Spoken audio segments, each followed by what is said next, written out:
So I spent a lot of time in my comments and DMs, and I've noticed a bunch of the same questions over and over again. Today, what I want to do is grab the most commonly asked ones, the ones that I feel are interfering with most people's ability to start a successful AI and automation business. I get asked these over on my daily updates channel. What I'm going to do is pull them in here and answer every single one of them. My goal is to save a little bit of time, ultimately get you to the point where you're making money faster. Let's get into it. Kiana says, I've been following your channel since you're on AK subs. It's been incredible to witness your growth. One thing I've always admired is how openly you share everything, no gatekeeping, just straight value. Thank you. Wanted pros idea for future video, something more build with me style. I'd love to see what kind of CRM or client tracking system, whether in ClickUp or Google Sheets, you would personally build if you were starting from scratch and aiming to hit your first 10K a month. Specifically, how do you structure beginner CRM to track lead quality from prospect to lead to opportunity to paid client? What key systems would you set up to improve your closing probability within the first month of starting out? Would you implement a 5,000 emails a month outreach system, 5 warmed up email accounts sending 30 emails per day each? If so, how would you manage it and stay consistent? Lastly, would you add any multimodal outreach methods like Loom video? If yes, could you show a quick example or demo of your process? I'm more of an observational kinesthetic learner, so that would really help me. Thanks again for all the gems you dropped over the years. Keep leading from the front. You're genuinely changing lives. I really appreciate this, man. Damn, we got some real good vibes in here. I'm tearing up, but I am going to burst your bubble here. You know, you said you like the no gatekeeping, just straight value. I am going to share this openly. I wouldn't worry about a CRM at all until you hit $10,000 a month or more. I think a CRM is just a total waste of time. Your problem, your bottleneck at under $10,000 a month is not organization. Your bottleneck at under $10,000 a month is just doing the thing over and over and over again. Anybody can hit $10,000 a month. Hitting $10,000 a month is not a sophisticated problem.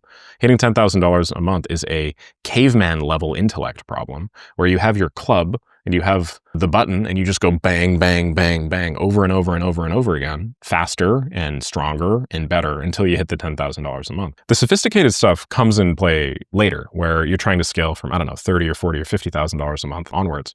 But at that level, and you know, it depends on, I guess, where you are in the world and maybe like the buying power of your local dollar or whatever. But, you know, from my perspective, at that level, you don't inherently need any crazy sauce. You just need to do the same thing over and over again for a certain period of time. Just see Maker School as an example. Total beginners, people that have never, ever made a dollar, let alone with AI and automation, but just on the internet in general, just get a list of 3 things that they just do over and over and over and over and over again. They don't just hit $10,000 a month, they scale even further, 15, 20, 25, and so on. So I know I'm just dog fooding my own program here, so maybe I'll stop that. But yeah, how would I structure a beginner CRM to track lead quality? I wouldn't at all. I literally wouldn't even have a CRM, to be honest. I just have like a to-do list. I wouldn't like focus any of my time on that. I would just have a to-do list. That's how I do everything. I would follow up with everybody, but I'd follow up with them using like lower effort, more automated methods to be real. Like I'd use instantly sequences to do follow-ups until somebody gets back to me or whatever. How many calls are you realistically having a day? Like if you're a beginner or whatever, you're having like maybe 1 call a day. So if you have 1 call a day, then you just have a list of everybody that I don't know, you like pump into like a Gmail label or something called follow-ups, and just every day you go on there and you just say, okay, like I want to follow up with people every day. So follow up with him, follow up with her, follow up with him, follow up with her. You don't need like a CRM for that, right? What key systems would you set up to improve your closing probabilities in the first month of starting out? The first month of starting out, like you're probably gonna have a pretty shit close probability, to be honest. Your conversion rate's probably gonna be pretty trash. So I would just do more reps. The systems that I would set up would be life systems that would just enable me to do the thing more often. So are there minor changes that you could make to, I don't know, like your ergonomic setup or like your relationship setup or your home setup or, you know, like where your kids are or situated, or can you get a desk in your bedroom or something like that? Can you just make your life easier in such a way that you can do 10 Upwork applications a day or spend 30 minutes every day managing cold email or something like that? Like that's what you need to be focusing on. And those are like personal systems, they're not like business systems. Would you implement a 5,000 emails a month outreach system? That's 5 warmed up email accounts sending 30 emails per day each. How do you manage it and stay consistent? Yeah, you know, I'd probably go much more than 5,000 emails a month, to be honest. I mean, I'd double that probably at minimum, because what you're seeing here is you're seeing 5 warmed up accounts times 30 emails per day. That's 150 emails a day, but you're not taking into account the sequence steps. If you want to have like, let's say 2 emails in a sequence, on day 1, you'll send 150 for email A. And then day 2, you'll actually only send 75 for email A and then 75 for email B. Do you know what I mean? Or email 2, you know, 1 and 2. Like, let me make it simple with this. Unfortunately, I don't have my Excalibur. That's why I've been avoiding this. But yeah, like day 1, you'll send 150 emails to step 1. Okay. Day 2, you'll send 75 emails to step 1 and 75 emails to step 2, right? So then, you know, day 3, if you think about it, you'll just continue going 75 emails to step 1, 75 emails to step 2. I guess the point I'm making is like, you're basically doing 75. That's how much it averages out to. So if you wanted to do 30 a month times 75, you're only doing 2.1K. I think you can do way more than 2.1K. So I would double it. Yeah, I'd probably double it. I do like 270 a day. And I just do that because odds are I'm a beginner, right? In this hypothetical, I've never done this, or this is the first time doing it or whatever. I don't really know what I'm doing. I don't just want to like go balls deep basically until I've figured this out a little bit, had some feedback. Okay. And then lastly, would you add any multimodal outreach methods like Loom videos? Yeah, for sure. If so, could you show a quick example or demo of your process and more of an observational kinesthetic learner that'd really help? Yeah, 100%. It depends on what you're talking about. Like, are you talking about Upwork? I don't know for sure, but I am just going to open up Upwork. Let's say I'm doing my little Upwork thing and I'm applying to gigs on Upwork. So what's something that looks okay? Let's open this up. That looks cool. 80K spent. Ooh, you see somebody that has 80K spent posted an hour ago. You guys got to jump on that. Now, I know it says it's like 90 bucks or whatever, but I'd still do it. So replicate the attached flow chart inside of Make and wire up all integrations, Airtable, zero bounce, instantly, Twilio, slide broadcast sequences, blah, blah, blah. Okay, well, I'm not going to like do the prep work in this video, but I'll show you guys how I would do the application. So I would use a Loom, okay? So just like this, I'd do something like this. Hey, how's it going? My name's Nick. I'm an AI automation specialist, and I just came across your post looking for somebody to help you build a make.com automation for what seems like a pretty cool lead nurture funnel. I do this all the time, so this job post like spoke to me. Literally, all I do all day is build flowcharts like you are talking about and integrate them with tools like Airtable instantly and so on. For context, I run an AI and automation business right now called LeftClick. And then I also have a YouTube channel, just my first and my last name, where I actually build out exactly what you're asking for. And I've just done it so much that people have actually ended up liking it. And I just hit 117,000 subs the other day. So I don't say that to brag, just to show you that I know exactly what I'm doing. And I do exactly this sort of thing literally all day long. Okay, now in terms of how I'd build out the system specifically, you say that it starts with a new lead in Airtable and it goes to zero bounce validation. So here's a quick flow that I set up that walks you through that process. I should note that this flow is not working. I just wanted to like put it in front of you to run you through what the logic would look like. So, step one, and this is where you would actually have spent like 2 minutes to put the thing together. Step one, we have this new lead in Airtable module over here. Here's a demo Airtable that I set up in 30 seconds. When you add a lead, what's going to happen is it's going to jump into the Airtable. And then you said you want to use zero bounce for validation. So zero bounce actually has a built-in module. Then I would just put it into said module. I would then run it through the validator. There are 3 or 4 options that we could do here. And then after, I have a filter that basically says, hey, is this above 50% email validation rate, which just historically is what we've done. I used to run a content marketing company called 1 Second Copy, and I scaled that to over $90,000 a month using like cold email outreach. And our number was 50%. Your guys' number might be slightly different, but I'm happy to work with you or maybe, offer some suggestions if necessary. And then from there, I would do the next step and then the next step and yada, yada, yada. At the end of the day, this video should be like 2 or 3 minutes or something like that, okay? And you don't have to go like all the way down the whole thing. You can kind of go 50-50. I mean, in this case, this guy actually offered a attachment, it looks like. He built it on Whimsical too, so I bet you he's totally seen my stuff. Anyway, so you review things, you show them how to do it. While you do it, you offer kind of a little bit of social proof and you provide some context about your experience. And at the end, you say something along the lines of, I'm really confident I can knock this out of the park for you. I'd be happy to do this specific thing within 40 to 72 hours if you're willing. I'm new to Upwork, but I'm not new to automation. I've been doing AI automation systems for the better part of the last X years. So my main goal at this point is just to build up a little bit of profile history. And yeah, as I mentioned, just like absolutely knock your socks off. And then eventually, after I knock your socks off, I want to ask you for a long-term retainer, just because that sort of thing I find aligns incentives between me and my clients. I'm incentivized to learn more about your business so that I can offer more value, deliver a bigger ROI, ultimately make you guys as happy as possible. And you guys are incentivized to work with me on a long-term stable basis. You don't have to make these hiring posts all the time, which I know can be a pain in the ass. Okay, awesome. Thank you very much. Just respond to this proposal and I'd be happy to get back to you. So yeah, this one's 2 to 3 minutes, something like that. Realistically, I pin it at 1.2 to 1.5x speed. The reason why I do that is because think about it, like customer perspective, even if you are really shitty on camera or whatever, and you take a really long time to say things, you talk like this. The customer is going to speed it up 1.5x. And if you make that the default, well, they get through the video in a shorter period of time. And then you also sound more articulate. It's a win-win. Now, I had no idea what I was doing there. And it's been a minute since I've done one of these things, clearly. But this is exactly the sort of vibe that I would use if I were to apply to one of these. Okay, so that's for Upwork, right?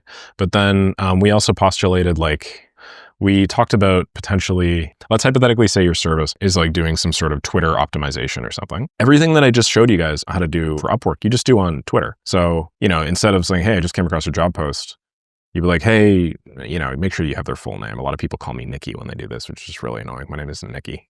That's actually one of the reasons why I keep it there, because I can tell if somebody's just bullshitting or somebody actually knows who I am. Like, hey, Nick, dude, I love your stuff. I've been following you for the better part of the last 6 months. I love how you do and talk about X, Y, and Z, whereas a lot of other people talk about other thing. Listen, I know for a fact you're losing like $12,000 a month right now. And I'm extraordinarily specific because this is all I do. So what I want to do in this video is just spend 2 minutes just showing you how you could like fix that leak Takes zero work on your end. I've actually given you the whole roadmap and the whole blueprint. And yeah, you can just take this and farm it out to somebody in your team. You don't even have to touch it yourself. But like, I just really love your stuff, man, and big follower, and I've been following you for a long time. I just want you to solve this so that you can benefit and continue flourishing and whatever. So then what do? You show them the thing that you're selling them. What is the thing that you're selling them? I don't know. Maybe in this case, it's like some Twitter ghostwriting automator thing where it's like, Nick, man, I know you do YouTube, so you should pump your YouTube into this service, and then the output will be a bunch of Twitter posts. This is what it looks like. Then we'll implement it in your thing, and you'll just make a ton more money like this client did. And then at the end, you say something like, so as promised, there's everything you need. You'll find the files over here. You'll find like the custom generated assets. I have examples of exactly how to do this step by step. If you did hypothetically not want to do all this stuff yourself, or if you don't have somebody on the team to do it, I'd be happy to do it for you completely at cost. It wouldn't cost you a cent. I would take care of it all myself. And only if you loved working with me for, let's say, the next 14 days, would I, at the end of this, ask for some sort of retainer subscription. But my goal is to overwhelm you and just drown you in value. So I'll make sure I do that before we ever get to that point. Okay, thank you very much. Just respond to my email and I'll do it all for you or something. That's the sort of vibe that you give to creators like myself and really anybody else that you're reaching on like a B2B basis. This is like the drown in value vibe, and people just love that stuff. Okay, so yeah, that's the multimodal outreach method. That's the 5,000 emails a month. That's how you improve your closing probability. And then yeah, you don't need a CRM, okay? No CRM. Definitely don't do that. Dead Thunder 11 says, yo, Nick, thanks for this info. I'm wondering, do I need a team for my agency or can I run it solo? You can absolutely run it solo. I ran my agency solo for a very long time. Then I ran my info product solo for a very long time as well. The limit that most people say you need to start hiring at is actually a lot higher than you think. And the benefit to not hiring right away, just so everybody's on the same page, is that let's say you're at $5,000 a month and you start thinking, oh man, it's so hard to keep up with this stuff. I should hire somebody. One, the higher you're going to get at $5,000 a month is going to suck. You don't really have a very good budget to get good people. So odds are you're going to end up with some issues on that side of things. Either they're going to need to be trained or managed more than average, or their longevity is just a little bit lower, or I don't know, there's just some other issue with hires at that level, which is unfortunate. The likelihood of them working out is lower. Okay, let's say you do end up hiring them and then 2 months go by and you train them up and everything is good. Now you're making $5,000 a month. You pay them $3,000 a month. Now you're making $2,000 a month. They're never going to be able to do the thing as good as you, which is just an unfortunate reality. And your agency is going to grow slower because of it, because of, poor retention, poor customer quality control and stuff like that. Okay, now contrast this with a totally different idea. Instead of you just running the exact same business model in Universe B, you reach $5,000 a month and you think, hey, rather than hiring somebody, how can I shift the way that my business operates so that I can increase the total ceiling revenue attainable with just me? So I'll give you a quick example that a lot of people end up doing, myself included. Instead of selling these damn notifications, instead of selling custom builds like most people do from 0 to 1, you start selling productized services instead. So instead of you having to go through a big scoping step and then learn potentially new software platforms and then do lengthy revisions and stuff like that, and you make a $5,000 a project with it, maybe you dial it back and you build a really simple deliverable, and it's just like a CRM setup or something like that. And then it eliminates all those steps because you've already fixed most of those variables. Maybe the customer gives you some direction, but for the most part, it's you. And then instead of just doing one of those a month or something, now you can do 5. And instead of charging $5,000, you're charging $2,000 because it's a smaller, simpler project. But 2 times 5 is 10, which is 2 times what you're making at $5,000. Do you kind of see my point here? I guess to make a long story short, every time you're faced with this, like, holy shit, I don't really know if I can keep going path, fork in the road on your path, you sort of have 2 choices. And choice number 1 is hire and then continue doing the same business model, just slower.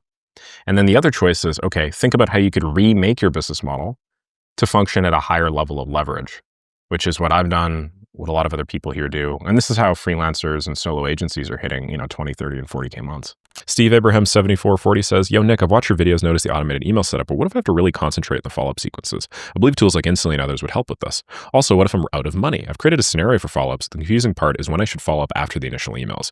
I personally do a 7, 14, 30 days to send follow-ups, but I don't receive any responses from it. Now, I'm not sure whether it's the structure of the email or the follow-ups. I want to sell expensive glass artworks to the architecture market, real estate developers, and construction, where the artworks can be used. Wow, this is really interesting. I don't think I've ever heard of this niche before, but just because it's so interesting, why don't I take this and then maybe make a little screenshot in here and then run you through what I would do. So first and foremost, I think a major issue you're having is you're sending follow-ups at like 7, 14 and then 30-day cadences. Like this might work if you're like a real estate person and you're just following up with people on large deal sizes and you want to give them as much room to breathe as humanly possible while also understanding that like there are some complexities in larger deals. I don't think your deal really qualifies. If I were you, I would cut that way down and I would make it a lot more palatable to like today's average internet user. Follow up with them every 48 hours or so. So, you know, if I could give you a prescription, this is Dr. Nick and he's giving you a prescription, it would be shorten follow-ups to, 48 hours. Okay. So inside of Instantly, which I will sign into right now, but it will take a while because they have some weird anti-scraping protections. And I don't know if I've just scraped so much stuff at this point that like the Cloudflare verification always thinks that I'm a robot, but I always have to load it like 3 or 4 times. What this means in Instantly, if you're using a tool like this, is head over to something like this, sequences, okay? Step 1, you can have all your split tests here from the hypergrowth plan. That's what I have. And then down here where it says send next message in 2 days, just change this. So right now it's 7, go 2, okay? Right off the bat, that's number 1. The second thing that I would do is change follow-up subject lines. So what's really interesting, and I've run this test on a number of occasions. I haven't done this on this one. This is a campaign I created live on video, and I've since scaled to about a 4% reply rate. I paused it a while ago just because I was getting so many replies, and I didn't really want to leave a bunch of people hanging. It's funny, I actually have somebody being like, I said I'm interested. This is the first time someone cold emails me and doesn't get back to me. That's when I was like, all right, I should probably turn this off. But the subject line here on the follow-up is actually really important. Believe it or not, if you change the subject line, you're going to have a higher reply rate on follow-ups almost like by default, so long as your subject lines don't suck. But stuff like whatever, does not perform as well as just an entirely new one. So instead of just going which is automatically what happens if you leave the subject line empty, it just uses the previous step subject. Instead, add a new subject line and make it personalized. Like add a like first name or something again. Go like Q first name or something, okay? Something that's super casual, something lowercase, something that just gets people to at least click on it. And then in the follow-up, do something where you specifically add, so I said see previous email here because I was specifically leveraging the RE, but do something where you basically do like a Cliff Notes. Cliff Notes, in case you don't remember, I do this is why I reached out to you, this is what I'm looking for, let me know if you'd be into it, and then, see previous email if you have more questions. Something like that usually works much, much better. So if you want to improve the quality of the follow-ups, do that as well. Change the follow-up subject lines, and then include some context in the follow-up. You have to do this if you're doing this approach because otherwise it'll just seem like discombobulated emails. And then what else do we got? Yeah, if you want to really concentrate on the follow-up sequences, this is how you do it. Oh, and then my last thing is just start with 2. Start with a sequence of 2. If you go much further than 2, at least initially, you're running the risk of your primary email copy being really bad and then your follow-up email copy being really bad, and then everybody just getting like emails from you having bad taste in their mouth and then just marking you spam. So instead, what you have to do is you have to launch the campaign with just like 2 follow-ups to start. This is my recommendation. See where your reply rates are at. If they're reasonable and if you get mostly positive replies, if it's like, I don't know, something like my Watch Me Start and Sell campaign, which you guys can check out on my main channel if you guys want an example of, where now I'm getting, 3-ish% positive reply rates totally cold. That's good, right? Then you add another follow-up because odds are you haven't squeezed all the juice out of it. And then you run that for a week. And then if you see your deliverability go down or if you see the total reply rate not meaningfully change, then you don't add another one. But if you don't see these things change, then you continue adding them basically on a weekly cadence until eventually you get to the point where they're just diminishing returns and people are marking you as spam. So hopefully what I'm saying there makes sense. It's kind of nuanced, but yeah, like always start with fewer follow-ups than you think and then validate that that works. And if it works, then start adding follow-ups because every time you add a follow-up, you will be increasing your reply rate. This is one of the simplest and easiest ways to get a campaign that's okay. It's launched at like a 2.53% reply rate off the bat. And then, you add an additional follow-up, now it's 4. You add an additional follow-up, now it's 4.5. You add an additional follow-up, now it's 5. You can legitimately almost 2x the reply rate just with good follow-ups. So yeah, and then, add gradually, I'll say, avoiding spam. So this is my prescription for you, okay? This is what I would do if I were in your shoes. And the fact that you're selling expensive glass artworks to the architecture market, real estate developers, and construction, that's really interesting. I feel like you do need a good pitch. So I don't know what your pitch is, but I don't know, man. If you want me to roast you, just leave your whole email copy in a comment, and then I'm happy to do it on future ones. B3 Anna 3 says, hey, Nick, just started your MAKE course. I'm fresh out of high school, 18, have tons of time currently, pretty much just watch your videos religiously all day from both your channels ever since I found you. Anyway, I want to use OpenAI tokens, but they don't seem to be free. I'm getting quite frustrated because I'm realizing how you need at least a little initial capital to start an agency. And I know you talked about the time-consuming methods, cold DMs and emails, but realistically, wouldn't it be harder to get clients to even bootstrap from there? It would be, yeah. Also, I don't have anything put on my business card. Do you have any ideas on what I should do? Should I work part-time? Also, I took your advice on avoiding short-term content like the plague, and it's been really great. I find myself way less distracted than I used to be. I really appreciate the content you put out, and you're very inspiring. Sorry for like a billion questions. No problem. Let us enumerate the questions here. So the first one is, wouldn't it be harder to get clients to even bootstrap from there? It's much harder to get clients when you have no available capital, B3 and a 3, because you don't have anything to trade or win back some time with. So you do have to spend more time up front.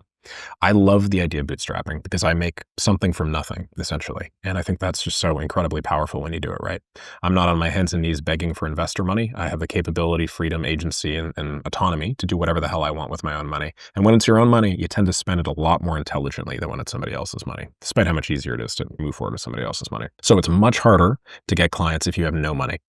Now, if you have $100, it's a lot easier to get clients than if you have $0. If you have $1,000, it's only marginally easier to get clients than if you have $100. So the easiness kind of shoots up, like it's a lot easier, a lot quicker with a little bit of money. And then if you have like a ton of money, it doesn't actually get that much easier. I don't have anything to put on my business card. Do you have any ideas of what I should do? When you say business card, do you mean like your portfolio? If you mean a physical business card, wouldn't even worry about a business card. I don't have a business card for Left Click, never did, never will. Definitely don't have one for this other business. The only real purpose of a business card is when you're going door to door or you're going to trade shows or conferences or something. If you're talking portfolio, I think you should take my make.com blueprints, probably start with make, it's easiest, and then just rebuild or make some slight tweaks to them. And then boom, now you have 3 systems that you have just taken from me essentially, but you've added, I don't know, your own flair, change the prompt, change the email copy, add some cute little flowery. I'm assuming you're a girl here and I'm just sort of screwing with you here, but just add like some cute little thing there. It makes it look a little bit different than mine. Basically, the point I'm making is convince yourself that it's yours now, okay? It's B3 and A3s and not Nick's. And then once you have that, you can take some screenshots of those, and now you have portfolio pieces for Upwork. Should I work part-time? I do love the idea of working part-time for somebody that's at the start line of their automation business, because now you have some sort of disposable income and capital.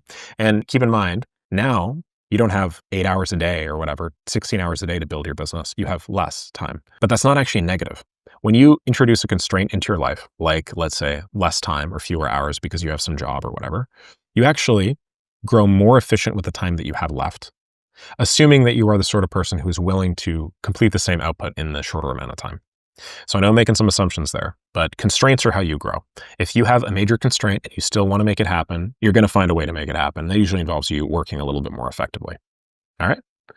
So if you can get a part-time job, maybe you'll get yourself that first $100 in like a week or something. And then you can take the $100 the next week, spend it on outreach methods, and then you can 5x the speed at which you get your first 3 automation clients. I feel like you changed your name. I'm Sreepy. Said you mentioned your most profitable system was your cold outreach system using it. So can you break down the system for us? Also, do you and how set up mailboxes or just use the ones the client already has? Yeah, I'll break it down step by step. So first of all, there's sort of like a manual way and there's an automatic way. So manual is you go to apollo.com and then you create a search URL on apollo.com. So maybe like, I don't know, creative agencies. You put in a bunch of info. Let me see if I'm logged in here. I have a creative agency search set up because I did this for a video. You go here to people and then you do a search. So I'm just searching for creative agencies, right? And then what you do is you copy this URL. You go to appify.com. What you want is there's a bunch of different scrapers, but just type in Apollo and there'll be a bunch. The one that is really popular that I helped popularize is this one here because it's $1.20 per 1,000 leads. And what you do is you paste the URL in this bar and then you pay $1.20 per 1,000, okay? So I've already run this a couple times. I think I ran this yesterday or the day before, right? Yeah, a couple days ago. So 500 leads. So then from here, you get output. Output includes first name, last name, country, and then a bunch of email addresses. See these? These are actual email addresses of people. We got these in 2 steps for like a couple bucks. What you do with this is you export it as a CSV. Let me just write all this stuff down. And you scrape. And I like using the code crafter one. You export this as a CSV. Then you feed into AI. When I say feed into AI, I mean, you'll literally grab this exported CSV. Okay. Then you'll pump it into like make.com or N8N. And then you'll go here, message model. You'll say something like, you're a helpful, intelligent writing assistant. I don't know. It's just my default. I don't think that works as good as other ones. And you say your task is to create a personalized 1-line icebreaker based on a bunch of profile information about the lead. About the lead I'm about to reach out to. You'll receive X, Y, Z data, okay? Just whatever data is in the spreadsheet that you want to customize based off of. Format your icebreaker as follows. And then I usually do like, I don't know, some JSON formatting, which is just really easy. And then I'll have like, hey, name, loved your X, big fan of Y as well, figured I'd connect, okay? So you do this, and then you add another message, and then you just add all the data, your data goes here. Okay. Then you run it across your entire data set. So you use like a Google Sheet module or node or something like that, and it'll like iterate through it all. And then you do it for all of the lines. And then you take that and you upload it to instantly.ai or Smartlead or one of these services. That's kind of like the manual way. And I usually do all the copywriting, everything like that myself, because I'm just much better at that. The automatic ways, you have like a Google Drive watch folder. So there's like webhooks out there that allow you to watch to see if a file is uploaded to Google Drive. What you do is you set up an automation so that watches a Google Drive. When somebody uploads a sheet to a Google Drive, like the lead sheet that I just talked about, it'll automatically do all this stuff for you. So you don't actually have to run it. And then it'll automatically add it to instantly in the automatic campaign or the automatic sequence that you've already set up. And so in that way, all you or somebody else in the team does is if you're managing it all, you literally just go through and you can scrape the leads automatically using Appify as well. Like there's a webhook that does it all. The simplest way is you just tell somebody on the team, like, hey, you just drag and drop the leads into here. The leads just have to be formatted in the spreadsheet template. So once you have the spreadsheet template, add all the leads, pump them in, and then we'll manage everything completely autonomously for you behind the scenes. The benefit to this is you basically now have like 50 different lead sources that you could throw in there, right? Like as opposed to you only having this one mechanism, what you could do is, maybe they have some leads that they get through a conference or something. It's happened to me once. Maybe they have some leads that they got through Apollo, but maybe they also bought some leads using Zoom Info. See, it's been so long since I've ever used an aggregator like Zoom Info that I don't even. Maybe they have a bunch of leads through LinkedIn. Maybe they scrape their leads some other way. Or maybe they have a VA like manually assemble the leads. Okay. The benefit with this is this drive kicks in right at this step here, and then it uploads to instantly and basically manages the whole campaign for them. And then I've also done some additional like lead nurturing things. I used to have all this stuff out of the box. I haven't sold one of these in quite a while. Probably like 3 or 4 months, a couple months. But I used to have all this stuff out of the box where like I would have like 3 or 4 add-ons. There'd be like a lead nurturing add-on. There'd be like some other thing. The lead nurturing would be like an autoresponder. So if we get a response to one of the instantly emails and we get them between the hours of, I don't know, like 6 p.m. to like 7 a.m., we'd actually immediately respond and be like, hey, Peter, thanks so much for getting back to me. Sure, let me follow up with you in the morning. I'm just, tucking my kids in right now or something like that. The importance there is you're still contacting the lead immediately. So you give them the perception that like you're attentive and they really like that. And then this buys you a little bit of time. And then somebody on the other end of the line, like somebody on their team or you, if you're managing it all themselves, which is usually what I recommend because I'm better at it, then, like the response rate goes up. How do I give social proof, gain trust from my clients? And after signing my first client, can you give me the process on delivery agreement and payment? How can I easily find clients and getting leads? I want to get some initial clients. Thanks once again. I just got to turn off my Airbnb's AC because it keeps on coming on and off. So I should note that you're not going to like find clients easily. It is simple to find clients, but it is not easy, to be clear. So things that are simple are not necessarily things that are easy. This is a great example of that. You're probably going to have a tough time doing this for sure. Not to scare you. It's just client acquisition is the toughest part of this. So maybe focus less on the easy part and just, the simple part. So how do you give social proof to people? You need to have some sort of like demonstrated revenue or savings success. I usually recommend having it of the form, I generated X for Y using Z, because that front loads the benefit. So I generated $153,821 for a B2B SaaS company using CRO systems. That's a great example. I generated $92,000 a month for a content rating business using content production systems. That's another good example. Stuff like this. You get like 3 or 4 of these like one-line case studies, and then you put them on like your website, you put them on your Upwork profile, and then also you just like remember them. Oh, that reminds me of a content writing company I was working with. They were asking for something really similar. We ended up scaling them to $92,000 a month. Do you want me to show you how? And it's like, okay, cool. You're really going to like this. It's pretty interesting. So then you share your screen and then like, run them through what the system is. So if you're at the start line, you probably don't have this stuff directly for automation, but you may have experience in other industries that you can bring over here. And then if you don't have that, then don't get me wrong. Like most people do start at the start line. Rocket scientists didn't build a perfect rocket the first time, nor did a heart surgeon do his heart surgery perfectly the first time. Like everybody's got to start somewhere, right? So if you have nowhere to start, then you just say stuff like, I built a cold email system that did X, Y, and Z thing, and then you just build it for yourself. That's sort of how you bootstrap it. Yeah, and then delivery agreement and payment. I mean, I do talk about this pretty often on this channel. Delivery is just, you build it in their own workspace. Agreements, I'm not a big fan of agreements. I usually just do some sort of proposal with like very minimal legalese. Payment, I usually just bundle it in with the proposal. So they deal with the legalese, they deal with the proposal, and then I get the payment and I do it all in one, as opposed to, me having to go back and forth and send them shit and whatnot. And there you have it. I hope these answers gave you some clarity on the challenges that most people face with automation businesses. And here's the thing. This is just a very small subset of all of the questions that I get every day over on my daily updates channel. So if you enjoyed this format and you guys want more direct answers to your questions, I literally check every single comment over there. I've never skipped one and I'm not about to. Just head to the link in the description, subscribe, drop your questions, and I promise I will address them in an upcoming video. For those of you that are ready to accelerate your journey and join a community of people that are actually making real money with AI and automation, check out Maker School. We got over 2,500 members who typically get their first clients within the month or two of joining, thanks to our 90-day built-in accountability program. Otherwise, hit that subscribe button if you haven't already, and I'll see all y'all in the next video. But we're over on daily updates.